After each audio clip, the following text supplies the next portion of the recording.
സമയക്കുറവും സാഹചര്യ പ്രശ്നങ്ങളും ഇനി ചികിത്സ തേടുന്നതിന് ഒരു തടസ്സമേയല്ല. ലാബ്സ് MHLന്റെ എല്ലാ സ്ഥാപനങ്ങളിലും ഓൺലൈൻ ഡോക്ടർ കൺസൾട്ടേഷൻ ലഭ്യമാണ്. വലപ്പാട് ഉപജില്ലാ സ്കൂൾ ശാസ്ത്രോത്സവത്തിന് തുടക്കമായി. Edathuruthi Saint Ann's girls higher secondary school, Saint Ann's girls UP school, RC UP school എന്നീ വിദ്യാലയങ്ങളിലായാണ് ശാസ്ത്രോത്സവം നടക്കുന്നത്. 8 പഞ്ചായത്തുകളിൽ നിന്നായി 3000-ഓളം വിദ്യാർത്ഥികളാണ് പങ്കെടുക്കുന്നത്. എടത്തുരുത്തി ഗ്രാമപഞ്ചായത്ത് പ്രസിഡന്റ് TK ചന്ദ്രബാബു ശാസ്ത്രോത്സവം ഉദ്ഘാടനം ചെയ്തു.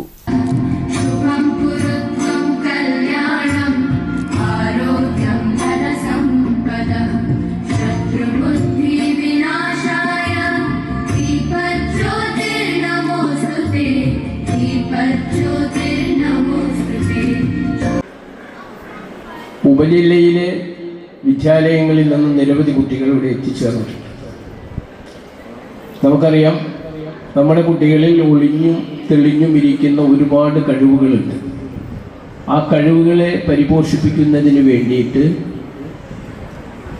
കായിക ശാസ്ത്ര മേളകൾ എല്ലാ തലത്തിലും, കായികമായാലും കലാപരമായിട്ടുള്ളതും ശാസ്ത്രമായിട്ടുള്ളതും അതിനെ പരിപോഷിപ്പിച്ചു കൊണ്ടുവരുന്നതിന് വേണ്ടിയിട്ട് തന്നെയാണ് നമ്മൾ ഇത്തരത്തിലുള്ള ഓരോ മേളകളും ഓരോ ഉത്സവങ്ങളാക്കി മാറ്റുകയാണ് നമ്മൾ.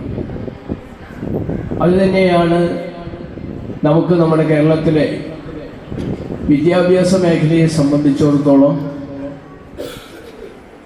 അസൂയാവഹമായിട്ടുള്ള മുന്നേറ്റം നമുക്കുണ്ടാക്കാൻ കഴിയുന്നത്.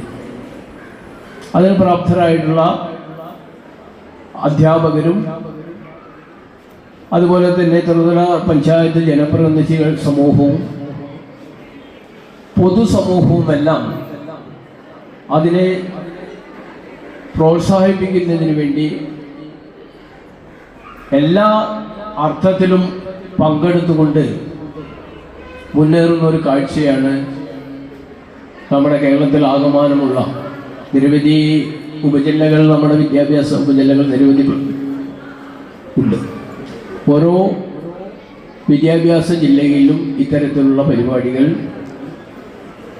വലിയ മത്സരത്തോടുകൂടി. പഞ്ചായത്ത് വിദ്യാഭ്യാസ standing committee chairman MS Nikhil അധ്യക്ഷത വഹിച്ചു. വലപ്പാട് ഉപജില്ലാ വിദ്യാഭ്യാസ ഓഫീസർ KV അമ്പിളി ആമുഖ പ്രഭാഷണം നടത്തി. ബ്ലോക്ക് പഞ്ചായത്ത് അംഗം നവമി പ്രസാദ്, സെന്റ് ആൻസ് ഗേൾസ് HS പ്രധാനാധ്യാപിക sister Lisjo, school manager sister Mariet, വികസന സമിതി convener Sreeja Mausmi, treasurer TV Vinod, vice ചെയർമാൻമാരായ AA Jafar, CK Bijoy, high school PTA president Ambili Prince, HM forum convener Shaji George, RC UP school പ്രധാനാധ്യാപിക ഷെമി ജോസ് തുടങ്ങിയവർ സംസാരിച്ചു.